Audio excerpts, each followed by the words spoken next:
Assalamu alaikum hurmatly adamlarym. Garaşda da baqy tarap ýurdumyzdaky täderlikler hem habarlar bilen tanışdyrýan Watan habarlary gepleşýär. Şugun Türkmenistan prezidenti ýurdumyzyň ýaragly işleriniň belen serkirde başdy. Goşun generali Gurbanuly Berdimuhammedow döwlet hukuk kengeşiniň giň şeýin mejlisine geçirdi. 10 gün tertibine harby hukuk goraýjylaryň şu ýylyň ýanwar-iýun aýlaryna ýerine ýetiren işleriniň netijeleri hem bu edaralaryň ýakyn gelýär üçin esaty wezipler bilen baglanyşykly meseleler girdirildi. Şeýle hem harby hukuk goraýjylaryň maddi enjamynyň biniýadyny potolandyrmak, olaryň işini mundan bilegem kämilleşdirmek, döwlet emlegine şol sany maddi serişleri gödäwçilik etmek, sanly ulgamy ornaşdyrmak bilen baglanyşykly hem beýleki meseleler garaldy.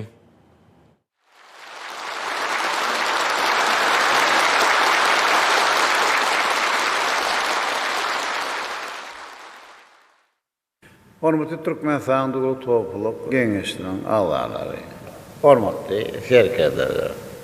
Şonda Türkmenistan Döwlet Hukuk Geňeşiniň giňişleýän mejlisini geçirýär.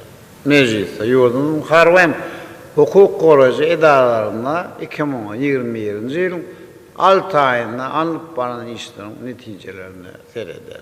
Şeýlem, garaşy döwletimiz howpsuzlyk hem para hasylygy üçin etmäge.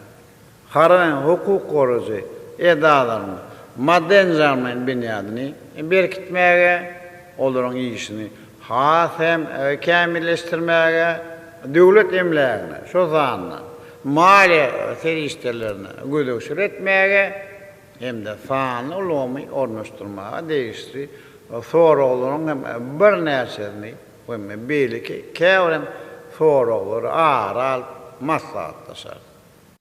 Ýurdumyzyň ýaragly güýçleriniň bilen serkirde başdy. Döwlet Hukuk Kengeşiniň giňişleýän mejlisiniň gün tertibine geçip, ilki bilen Goranmak ministri Günnogduýewa söz berdi.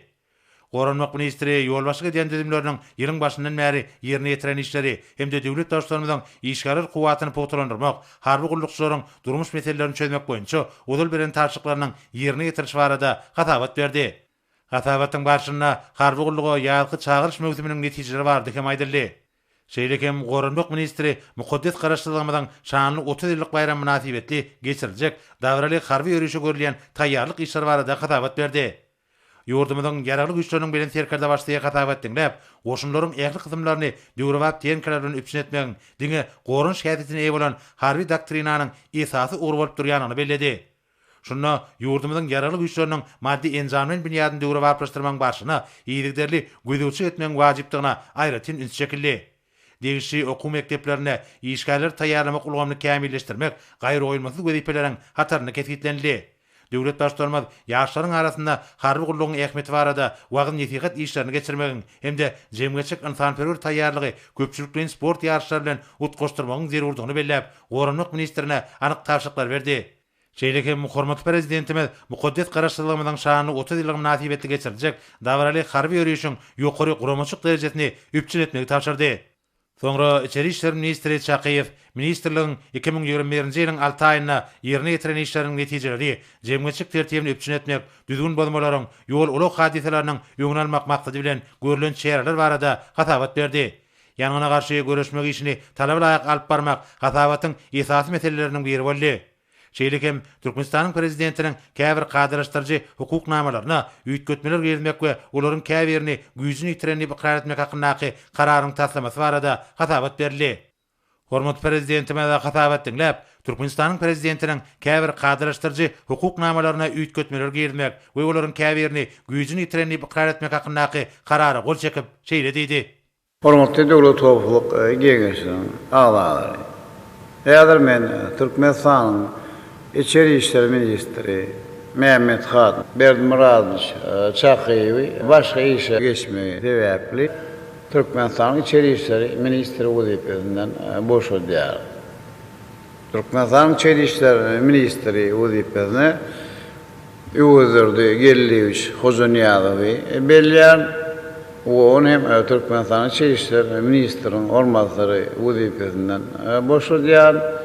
Hem de onu hem polisiýanyň polkowniki ýürüýt adyny dakkar. Hozanýazow Nähedem minmer geçinde bir cevapkarlı vazifede öz halkınıza nehli ullu etşeniz barada bize aydın.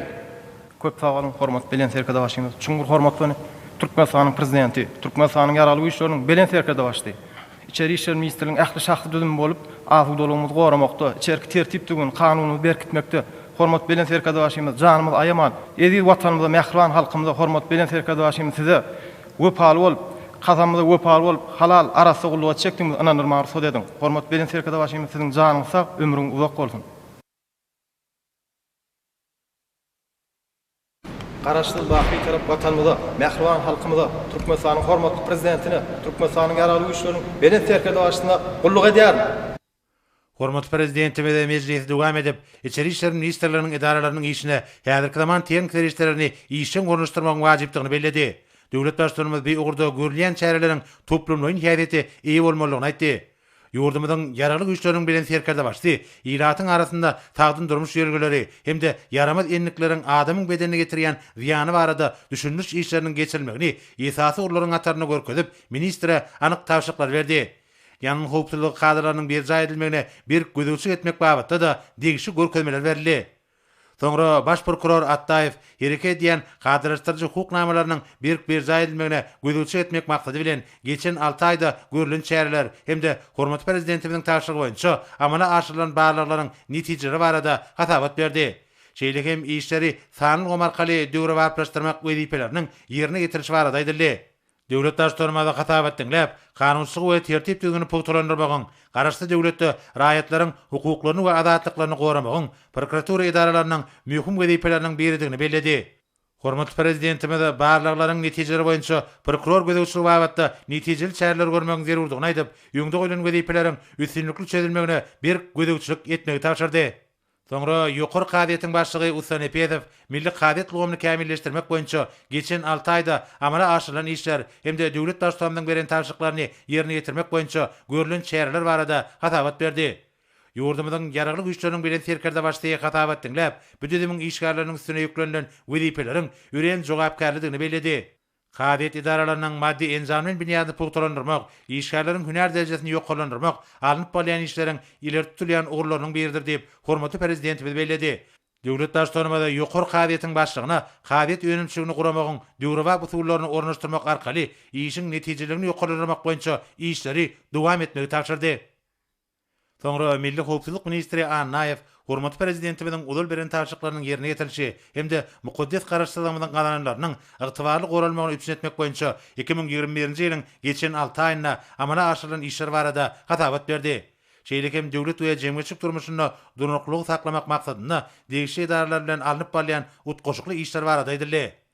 Ýurdumyzyň ýaraly güýçleriniň bilen serkerde başlaryň garamagyna Türkmenistanyň Milli Howpsuzlyk Institutunyň işini kämilleşdirmek hakyndaky kararyň taslamasy götürildi. Döwlet başçylarymyza hatabat dinläp, bir düzüm tarapyndan ýurdumyzyň konstitusiýon gurulşyny hemde çäk bütewligini goramak, häzirki döwrüň dürli howplaryna hemde wekimlerine garşy görüşmek boýunça alınıp bolýan işleriň ähmiýetini bellädi. Hormatly prezidentimiz işgärleriň hünär derejesini ýerlikleri ýokarlandyrmagyň, gulluk borçlarynyň ýerine getirilmegine ýöňde bar tehnologiýalary işin gorunuşdurmagyň wajypdygyny belläp, ministre bir näçe taşlyklar berdi. Ýurdumyzyň ýaraly güýçleriniň bilen serkerde başdy. Düzümiň işgärler kuwatyny pogtalandyrmagyň, ugurdaş ýokary okuw mekdebiniň işinde okutmagyň döwre usullaryny ulanmagyň wajypdygyny belläp, Türkmenistanyň Milli Howpsuzlyk Institutunyň işini kämilleşdirmek hakyndaky degişli karary gol çekdi. Soňra döwlet serket gullugynyň başlygy Nuriýew serket gullugy tarapyndan şu ýylyň 1-nji ýarymynda ýerine getirilen işleriň netijeleri ýurdumyzyň mukaddes serketleriniň ellegirilmesligini üçin etmek boýunça görülen toplumlaryň çäreler hemde gullugyň maddi enzamyň binýasyny döwre barplaşdyrmagyň barşy eskerleriň we serketleriň netijeli gulluk etmegi hemde ýaşaş turmuş üçin düredilýän şertler barada hatabat berdi. Hatabatyň çäklerini Türkmenistanyň Serket Institutunyň meselleri hakynda kararyň taslamasy götürildi.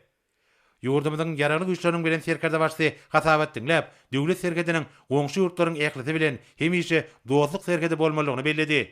Mähriban halkymyzy şol ýurtlaryň halklary bilen köp asyrlyk dostlyk we hyzmatdaşyk gatnaşyklary baglanyşdyrýar.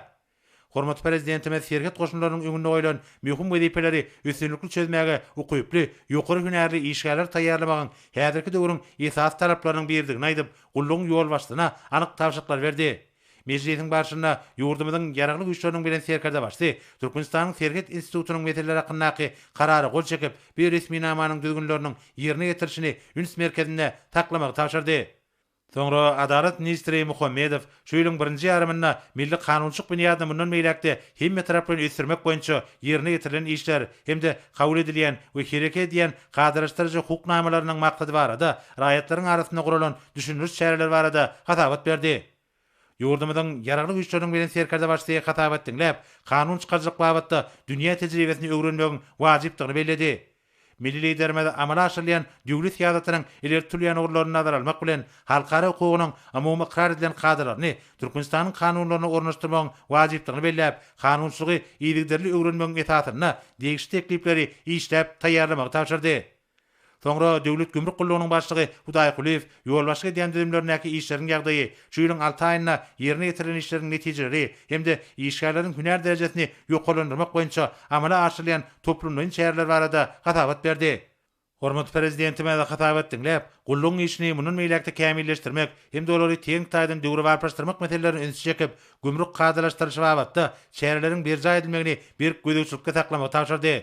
Döwlet daşlarymyz gullugyň idaralaryna dünýä tejribesinde giňden ulanýan utgoşukly maglumat ulanylaryny ornaşdyrmagy dowam etmegiň wajypdygyny çekip, bu babatda anyk tawşyklar berdi. Soňra döwlet migrasiýa gullugynyň başlygy Öwedow gullugyň işiniň netijeligini üpsün etmek maksady bilen ýylyň başyndan bäri amala aşyrylan işler hemde ýurdumyzyň ýaraglyk güýçleriniň bilen serkerde başlanan tawşyklaryny ýerine getirmek boýunça görülen çäreler barada hatabat berdi. Hormat prezidentime de hatabat dinläp, migrasiýa hyzmatlaryny hödürlemek işine döwrebap maglumat tehnologiýalaryny ornaşdyrmagyň azabyna howpsuzlygy üpsün etmegiň derejesini ýokarlandyrmagy wajyp wezipeleriň hataryna ketgitdi. Şunun bilen baglanykda bir ulgamda bir gödäwçiligi amala aşyrmak tapşyryldy. Döwlet daşlarymyz şeýlekem gullugyň ýol başlygyna bir ulgamda dünýäniň öňde bar tejribesini öwrenmegi, işgärler kuwatyny pogturandyrmak bilen baglanşykly meseleleri hemişe üns merkezinde saklamagy tapşyrdy. Soňra Ministrler Kabinetiniň başlygynyň ornatary, ýokary gödäwçilik idarasynyň başlygy Berdim Muhammedow kanunçylyga laýyklykda döwlet eýetçiligini netijeli ulanmaga gödäwçilik etmek boýunça 6 aýyň dowamyna ýerine getirilen işler barada hatabat berdi. Vice-premier ýokary gödäwçilik idarasynyň ýol başçysy hormat prezidentimiň ulul beren tawşyklarynyň ýerine getirişi barada hatabat berip, watanymyzyň mukaddes garaşdyrlygynyň 30 ýylyna gabatlanlyp ulanmaga berilmegi meýilleşdirilen desgalaryň gurulşyk meýdançalarynyň işleriň ýagdaýyna geçirilen teljermeleriň netijeleri barada aýtdy. Belirşäli 6 aýyň netijeleri boýunça şanly tenim nasibetli açylmagy meýilleşdirilen binalaryň we desgalaryň birnäçesi üstünlükli ulanmaga berildi. Geljekde de bu ýurda degişli işler geçiriler.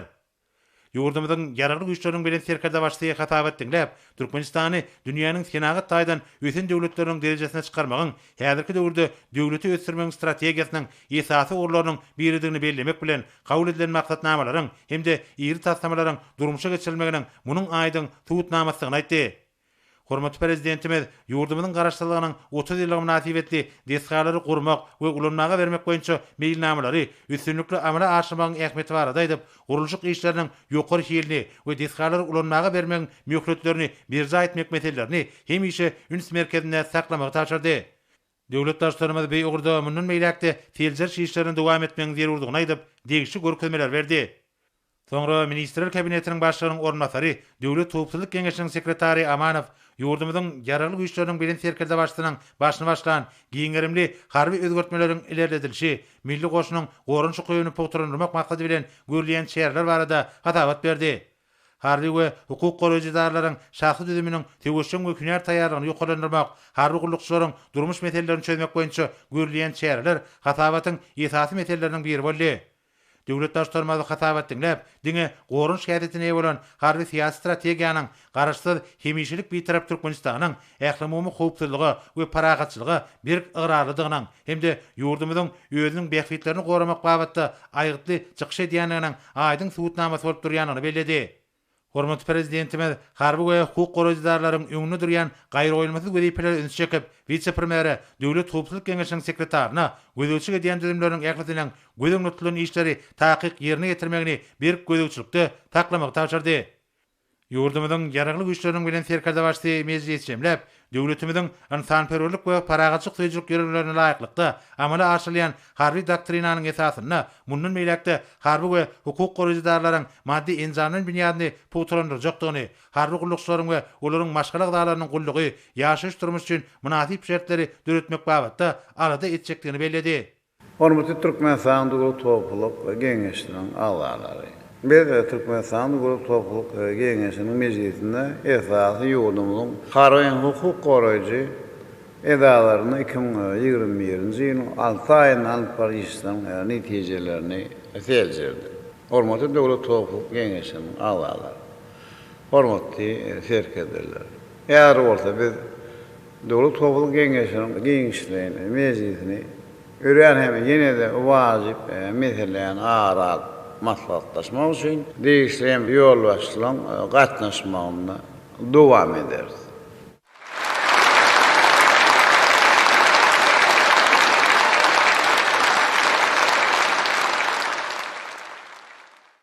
Hormatly Döwlet Topluluk Geňeşiniň agzalary, hormatly ýolbaşçylar, hormatly serkerler.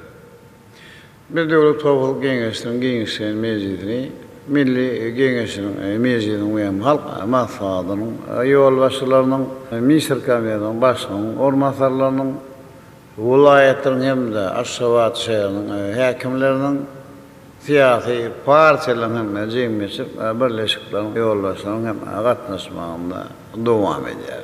Mejlis ýurdumyzda jemgyýetçilik hukuk tertibiň ýokary derejede berjaýda hem asuda we bagtyar durmuşy üçin etmäge, adamyň ömrüni hem saglygyny gorumaga değişdi. Ören hem wajyp meher arap maslahatlaşar.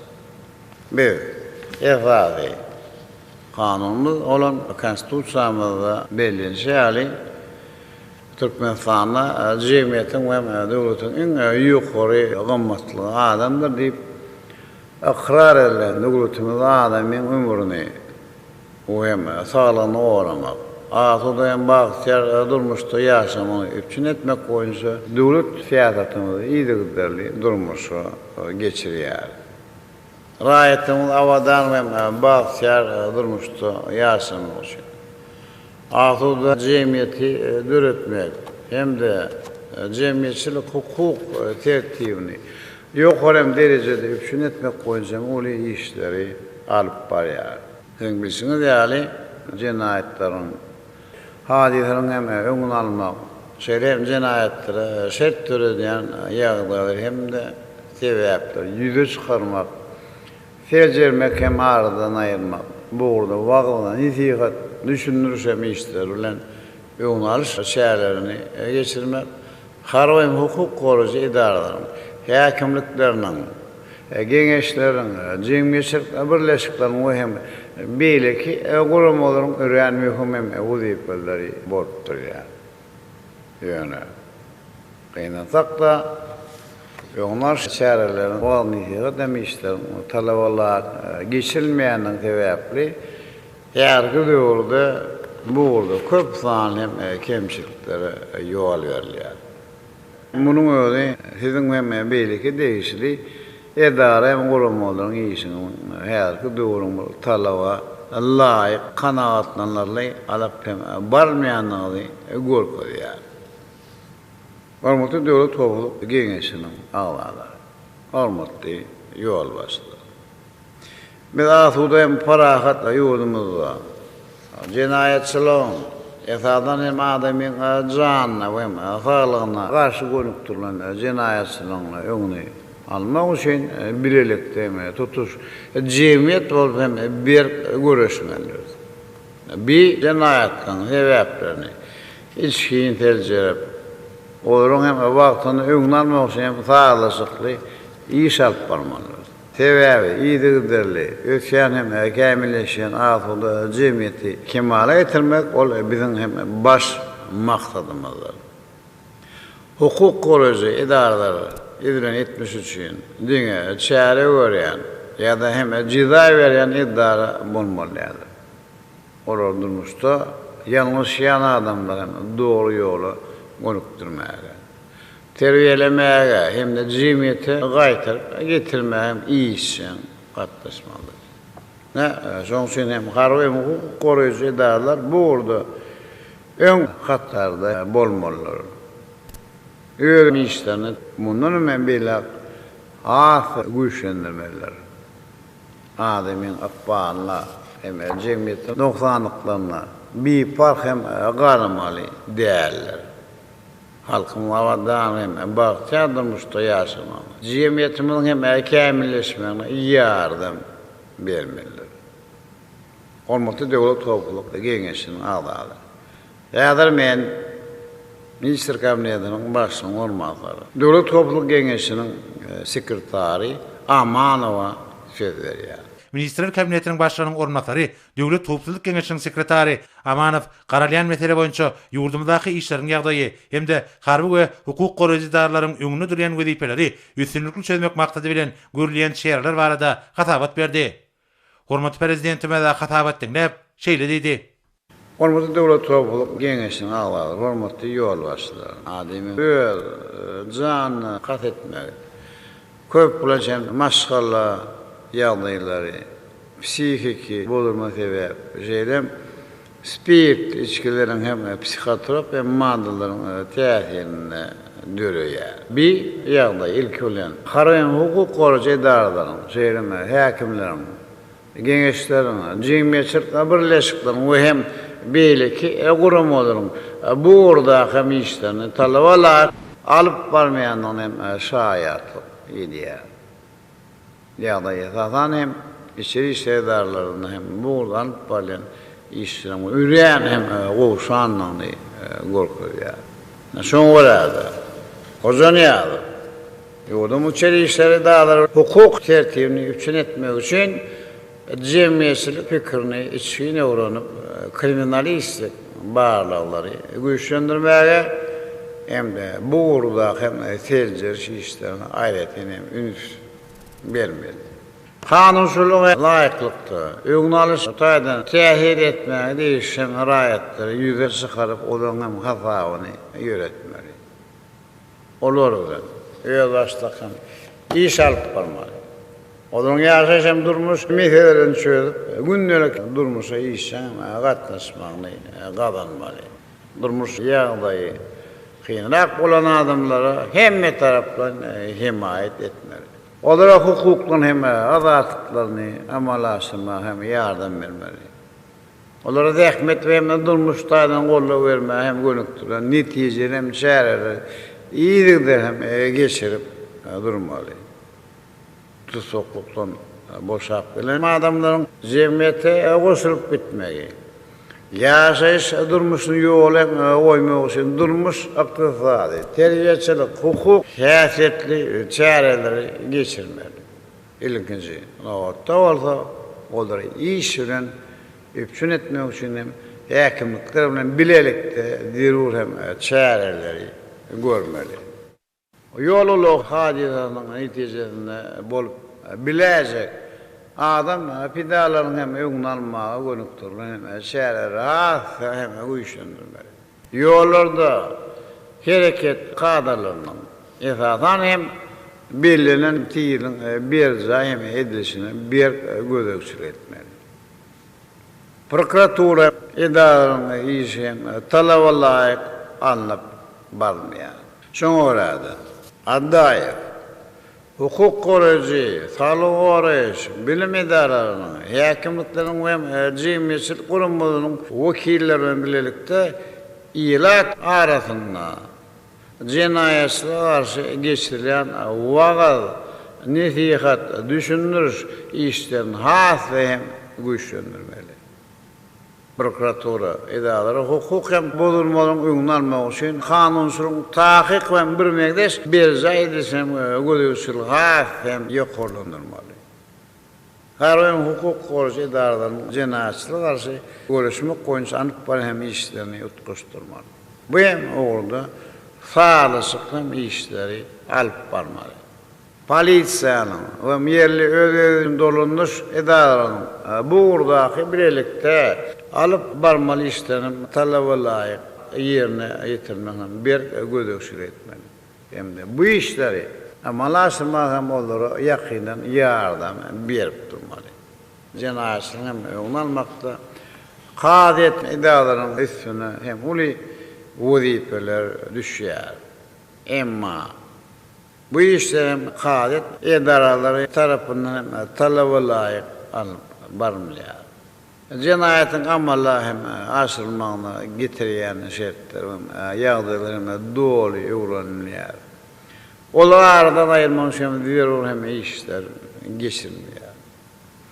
Rahatın yarışı hem durmuş bilen bağlı. Aralar hem değiş edarlar, hudutanla, kadiyetler tarafından öz vaktinde için uğranmıyor. Cinayetin onu almak bağıttaki vaat hem nihiyat düşünülür işleri talaba layık alınıp barınmıyor.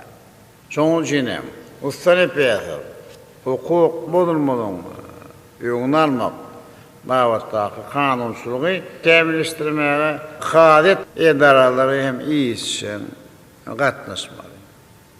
Cinayet edilmekine şartları diyen sebepleri düyüplü tecerrüp değiştiren taraflara duydurmalı.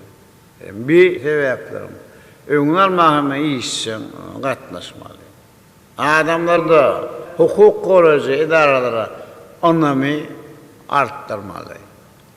Rahatlardan gelip kavuşan adaları öğül vaktini içini öğrenip onların kanuni çözdüğünü üpçün etmeli. Göçme kaadet hem meclisten hem geçirmeyi tecrübe ornaştırıp ilad arasında vagada netihat düşünürüşem işlerini yığdan geçirip durmalı. Adalet Ministri Muhammed sizem buradan para işlerini hem uyuşlanırmalı. Hukuk bozulmaların hem önlenmek için kanunsuzluğu kamilleştirmeye hem adalet hem iddiaları işten katlaşmalı. İladın hukuk taydan soğudunu arttırmak.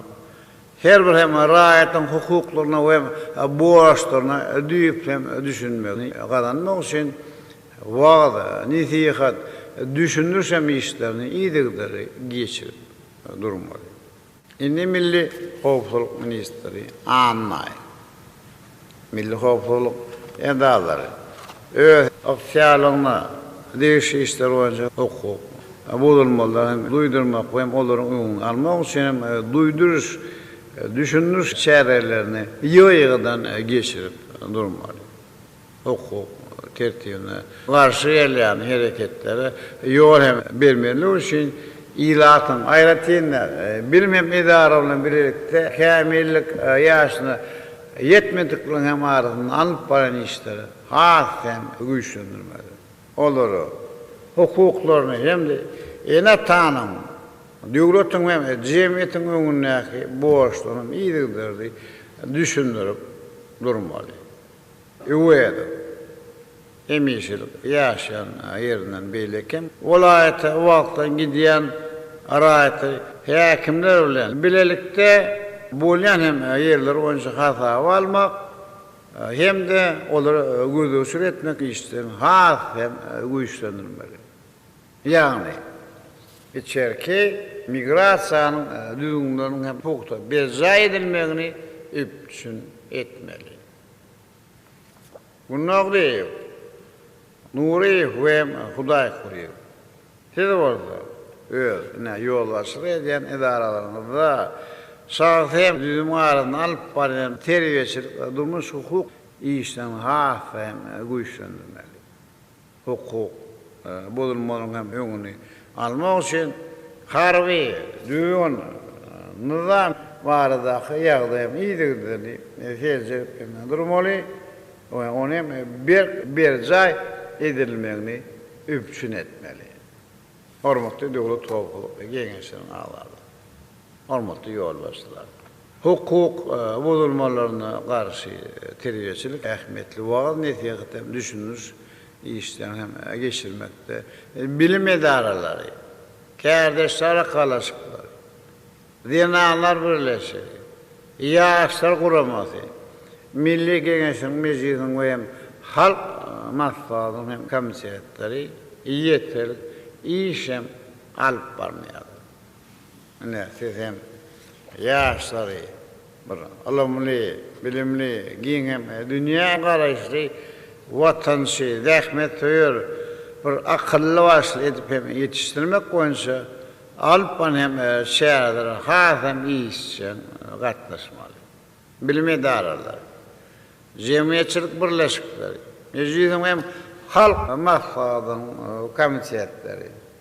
Her bir raýatyň öz hukuklaryny hem borçlaryny düýpli düşündirmek, kazanmak. Hem de döwletiň we jemgyýetiň öňündäki borçlaryny düşündirmek üçin terbiýeçilik hem häsiýet, wagt nesihat işlerini hem iýdiglerli geçirip durmak. Hormatly döwlet hopuluk geňeşiniň agzary. Hormatly ýolbaşçylar, häkimlikler, geňeşler, ýerlerdäki hukuk goraşy, bilim, saglyk goraşy idaralary, jemgyýetçilik birleşikleri, jenaýatçylygyň öňüne almak boýunça ilkinji nowatda iş alyp barmaly idaralar hem bolup durýar. Şoňrada bir idaralar ýagdaýy doly gödökçülük edip öňüne alyş hem çärelerini iýdigleri geçirip durmaly. Hormatly döwlet topluluk geňeşiniň agzary. Hormatly ýolbaşçylar. Bir tutuş jemgyýet bolup jenaýatçylar saglyşykly işläp tutan ýerlem görüş alyp barsak, onda bir jenaýatçylygy adaldyk, hukuk hem tertibini, hak hem bereket ve jemgyýetimiň hem azudylygyny puturunyp biler.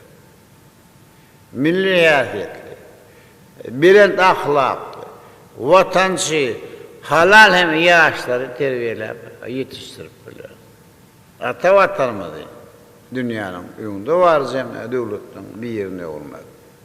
Kamil hem jemgyýeti döretmek barada öňüne hem goýýan bilen wazifeleri ýetip biler. Hormatly döwlet topluluk geňeşiniň agzary. Hormatly adamlar. Näme birine şu keskiplenen wazifeleri hem de kanunçylygy belirlenen hem beýleki kadrlary bir kimse ýerine ýetirip jenaýatçylyga garşy bir görüşmenler. Ýurdumyzda hemişe asuda durmuşyň hem ruh bilen jemgyýetiň hem bir karar bolmagyny gazanmalydyr. Men bir meseleni aýratyn gözdöwçülükde saklap sizden burada hem alıp baran işlerini varada hemişe de bir hasawat talap et duracakdı mı? Yendirerken bir yattı diye. Bir yukarıda alıp geçiren hem vazifeler çözmekte sizin hem neticeli işler alıp baracaktığın hem bir ondan ya. Hormatly döwlet topluluk geňeşiniň agzary. Hormatly ýolbaşçylar, hormatly herketler. Näme şonuň bilen Türkmenistan döwlet topluluk geňeşiniň geňişen mejlisini geçirip oturýar. Men esasy sizin her ýeriniňde bir jan saglygyny, ruhwaşlyk, mehriman halkymyzyň asuda awadan hem bahçe durmuşda ýaşama uruny alyp barýan hem jogapkärli gulluklugyňyza ulysnukdary hem de maşala wadançylygyny arzu edýär.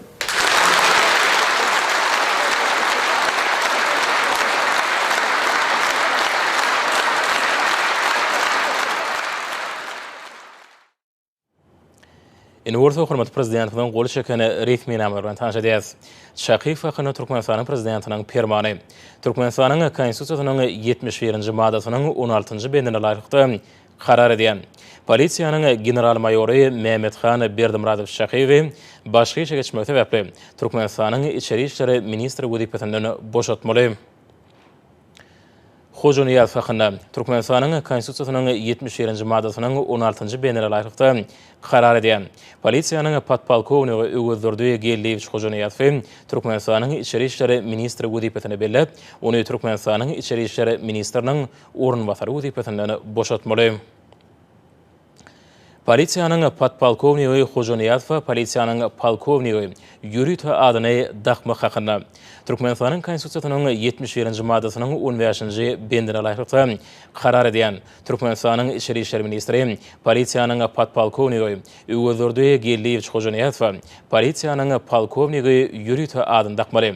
Türkmenistan'ın prezidenti Türkmenistan'ın yaralı işleriniň beren serkerde başly Gurbanuly Berdimuhammedow.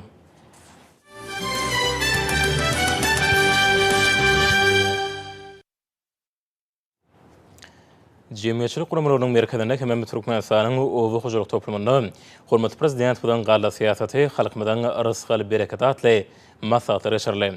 Maslahatlar turu başlany şu ýyl ýurdumyzda galla öňürmek baradaky şertnamalaryň boşnamanyň üstünlikli ýerine ýetirilmegi münasibetli aýdylan gutlaw sözlerler başlany.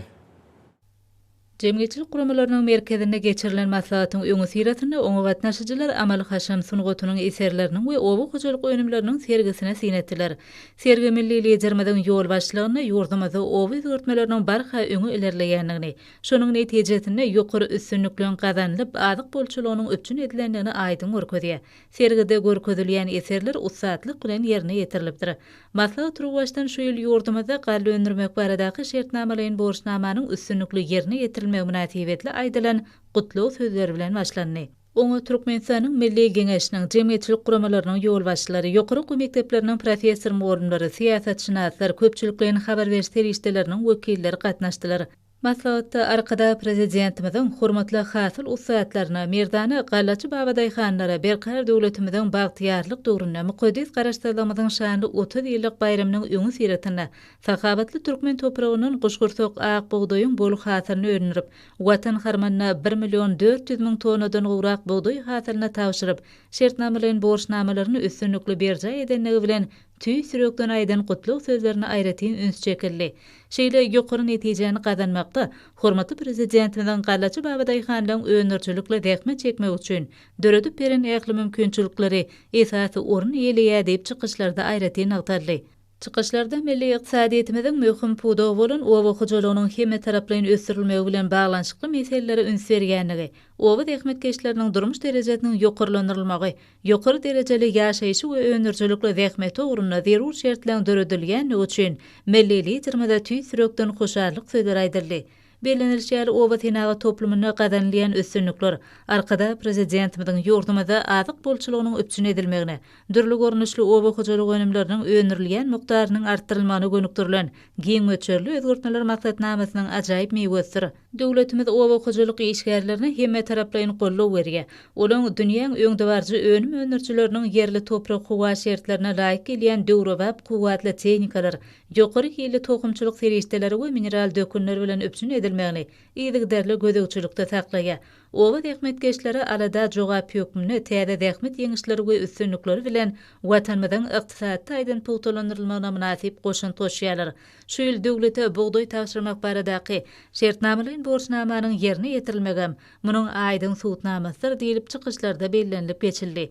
Maslahatyň dowamyny oňa gatnaşan aýdymçylar mehriban arkadagymyzy bereketli türkmen topragy hemde ondan boluq hasyl alýan dähmetkeş Babaday hanlaryň baradaky aýdymlar bilen gutladylar. Watanymyz, berkar döwletimiziň bagtyarlyk döwri arkada prezidentimiz hakynaky ajaýyp aýdymlar belentden ýanglandy. Türkmenistanyň owy hojalyk toplumyna ýordamyň edermen gallaçylarynyň Türkmenistan parahatçylygyň we anaşmagyň watany ýylyna buğdaý öňürmek baradaky şertnamalaryň borçnamasyny üstünlikli ýerine ýetirmek münasibetli maslahat geçirildi. Maslahatyň işine ýurdumyň owa hojalyk we daş gurşagy goramak ministrliginiň ýol başçylary we hunermenleri, Türkmenistanyň suw hojalygy baradaky döwlet komitetiniň wekilleri, owa hojalyk toplumyna degişli alma barlyk idaralarynyň ilmi işgärleri hemde Türkmen owa hojalyk universitetiniň mowlumlary, kärenetçiler we kombaýnçy mehanizatorlar gatnaşdylar. Babaday hanlaryň öňürçilikli dähmet çekmekleri toprakdan boluq hasyl öňürüp halal dähmet bilen baýamakları üçin ähli zerur şertler döredilýär.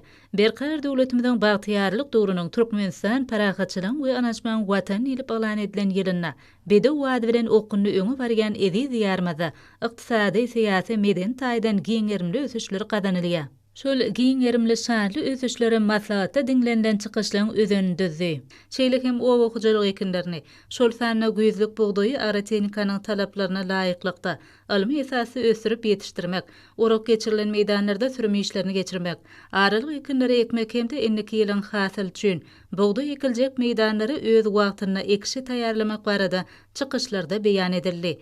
Şunu bilen birlikde hormatly prezidentimiz owa hojalyk buğdogynyň tehnik öpçünçiligini hasam gowlanyrmak üçin daşary ýurtlardan biziň ýurdumyzyň toprak howa şertlerine laýyk gelýän häzirki zaman kuwatly tehnikalary owa hojalyk gurallaryny ýygyderle satan alyp berýär.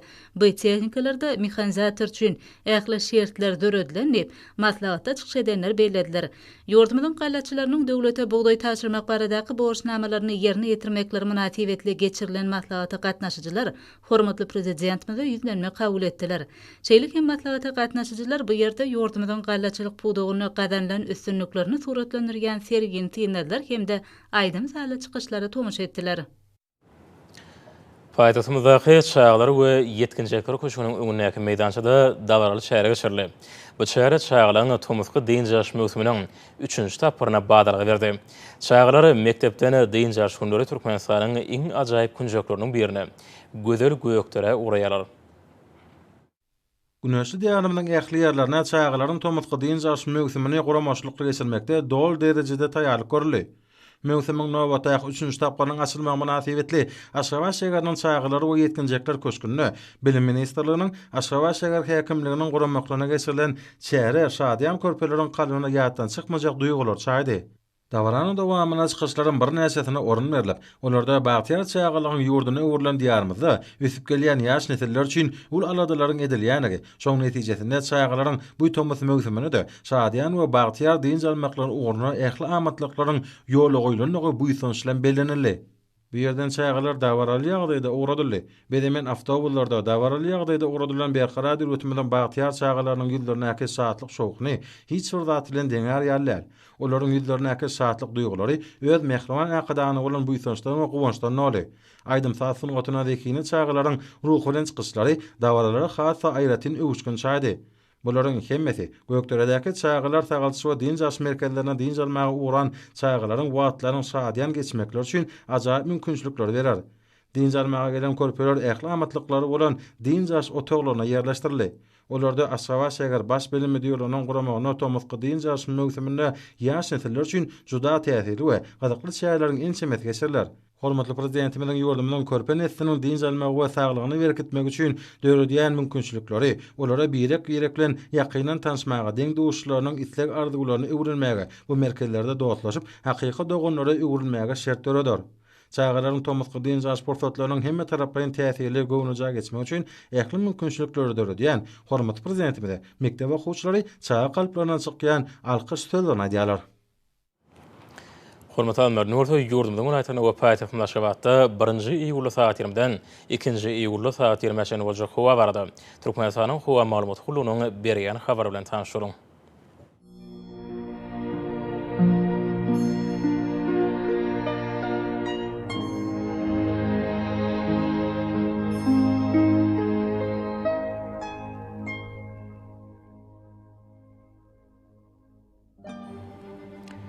Balkan vilayatynyň Ütkap ýa-da Günorta Nowran teleskopda 9-4 metr ýetýän şemal uçar. Howa ýejetine 20-26 gradus maýl gündüzine 35-40 gradus ysy. Kenariýa etraplaryna 26-31 gradus maýl bolar.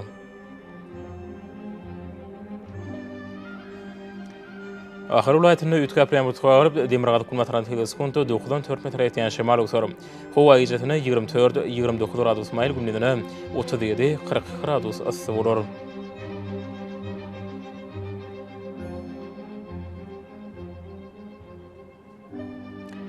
Mary vilayatyny Adykem bultwar Demirgazyk Günorta teleskopda 9-4 metr ýetýän şemal uçar. Howa ýejetine 23-28 gradus maýl gündüzine 38-43 gradus ysy bolar.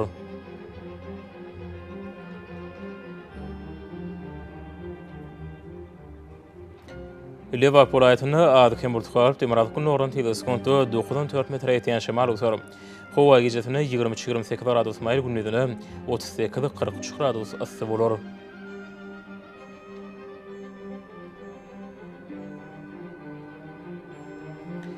Daşuğdur ayetini ütkaplayan mutkalp Demurad Kulmataran teleskonto 94 metre etiyen şemar utar.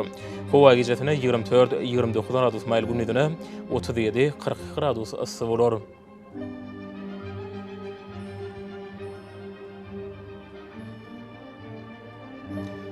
Payitahtın Aşgabatda ütkaplayan mutkalp Demurad Kulmataran teleskonto 9-12 metre etiyen şemar utar. Hova gecetine 26-28 gradus mayl günnüdüne 38-40 gradus ısı olur.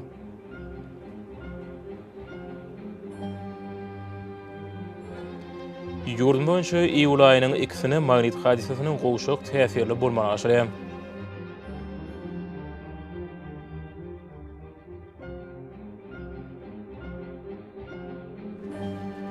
Edi vatandaşlarım, häzirki wagtda howanın düzümünde todan bölejiklerinin meşhurunun qadadan 6 oturum artmagy bilen baglanyşykly. Howa şertlerinin adam bedenine ýetirýän oňaýsyl täsirleriniň öňalmak üçin agyz burun örtüklerini ulanmagy. Şereheme Thomas pasında howanyň derejesiniň ýokary galýan ularyny pasly öräge inmegi maslahat berýär. Mehman ileşer, bu düzgünleri berip berjäýe saňa da ýylyň islenek pasında öz saglaňyzy gorap bilersiňiz.